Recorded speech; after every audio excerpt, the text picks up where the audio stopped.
So another one mga kuys for our unboxing sa mga recent pairs na nabili natin. Shoutout muna kay Kuis Royce Egam, no, na nandito ngayon sa Manila pero taga-probinsya pa to, parang somewhere around Visayas siya.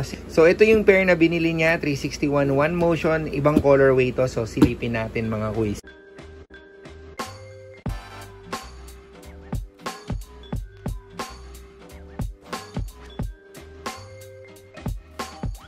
Okay mga kuys, so ito yung colorway na tinatawag na orange soda.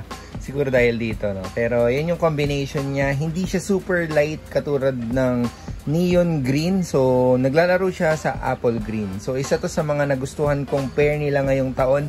Bali may hambing ko to mga kuys sa Precision 6 or mga flyby models or elevate models ng Nike.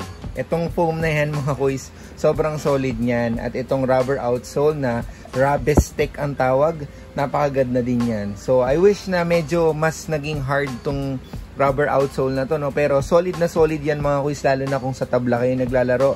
Pero kung sa outdoor, pwedeng din yan. So shoutout again kay Kuis Roy Egam. So ayan, papunta na to sa yung pair na to. I-deliver to ngayon mga kuys sa Magsaysay dito sa may Ermita, no? So for sizing reference nga pala, pwede kayong mag true to size. And then inayos na recently ng 361 ang kanilang sizing. So alam ko meron na silang exact 9. So not sure for this model, pero sa mga bago nilang model meron na. Sa materials niya mga kuys, more on mesh upper material siya. Dito meron siyang synthetic leather.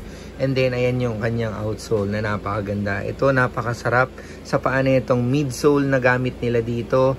Ang gamit nilang midsole dito is yung pinakabago na, no? Ilalagay ko dyan sa screen, nakalimutan ko yung pangalan. And then dito sa kanyang heel cap, ayan, meron din siyang synthetic leather. So napakagaan, napakaganda, napaka-slim ng model na to. Cup or drop ba? Pwede nyo ba itong maging part ng rotation or magiging go-to nyo ba to? Mura lang to mga kuys, 2,995 niya nabili sa atin. And ayun, subscribe and like and follow.